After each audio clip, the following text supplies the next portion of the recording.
Israel की 18 साल पुरानी गलती आज इजराइल को भुगतनी पड़ रही है। किस लिए भुगतनी पड़ रही है? क्योंकि 2005 की घटना है। 2005 से पहले की हम बात करेंगे तो उससे पहले भी जो गाजा पट्टी में आज जो इतना भयंकर तरीके से युद्ध चल रहा है, वहां पर कभी शांति थी, क्योंकि वहां पर बड़ी संख्या में, हजारों की संख्या में इजरायली लोग वहां पर रहते थे। फिर हुआ क्या, अचानक से 2005 में वहां की सत्ता के अंदर एक नेता आए, नील शरण, बड़े गांधीवादी विचारधारा के माने जाते थे। उन्होंने कहा कि क्यों ना हम गाजा पट्टी में से इजरायली लोगों को निकाल लेते हैं, फिलिस्तीनी लोगों को छोड़ देते हैं ताकि वो आराम से रह सके।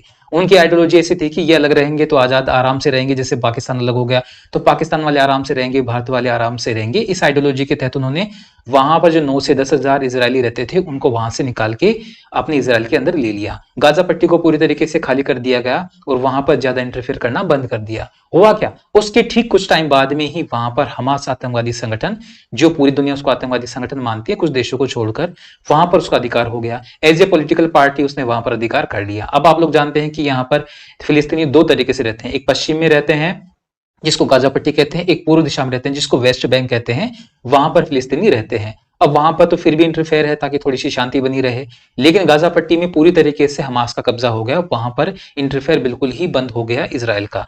अब धीरे धीरे हमास ने क्या किया, हमास को लगा कि अगर ये इजरायली छोड़कर जा सकते हैं, एरियल शरण ने जो कदम उठाया वो उसके लिए ही घातक साबित हो गया।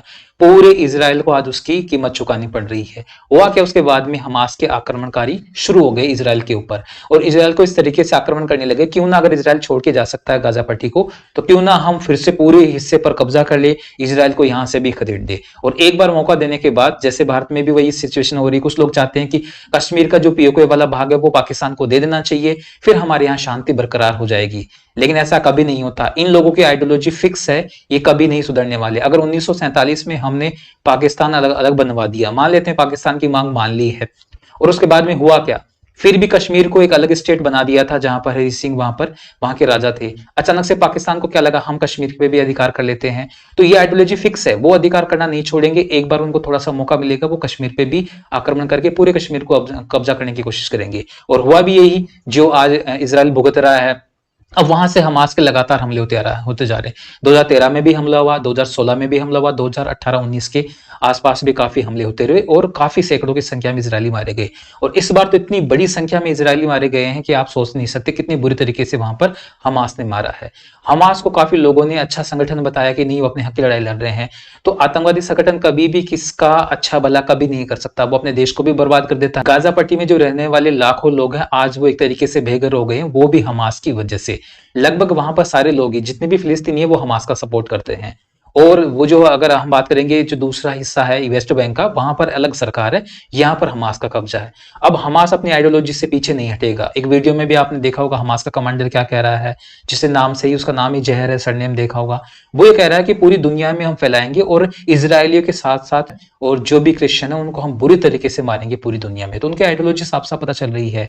कभी 2005 से पहले की बात करें तो गाजा पट्टी भी एक विकसित इलाका माना जाता था, क्योंकि वहां पर जैतून की खेती होती थी बड़े पैमाने पर, और बहुत बड़े पैमाने पर दूसरे देशों को एक्सपोर्ट किया जाता था। लेकिन वो तब की बात है जब वहां पर इजराइल का थोड़ा अधिकार था, इंटरफेयर था। जैसे इजराइल वहां से गया, एरियल शरण की एक बड़ी लापरवाही कह सकते हैं उसको, एक बड़े खराब डिसीजन की वजह से आज इजराइल को जंग के मैदान में भुगतना पड़ रहा है। बहुत कुछ लोग भी मारे जा रहे हैं, दोनों तरफ से मारे जा रहे हैं। लेकिन जितना इजराइल अगर सफर कर रहा है उतना कोई दूसरा देश अभी सफर नहीं कर रहा होगा, क्योंकि वो चारों तरफ से दुश्मनों से घिरा हुआ है।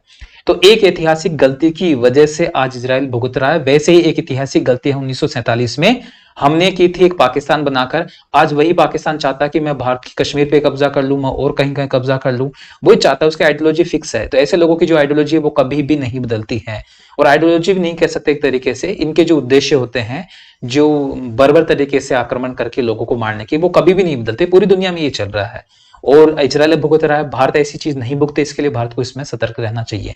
आपकी क्या राय है कमेंट बॉक्स में जरूर बताइए। कुछ नई वीडियो के साथ में क्या ला सकते हैं हम, उस पर भी अपनी राय रखिए। Thank you.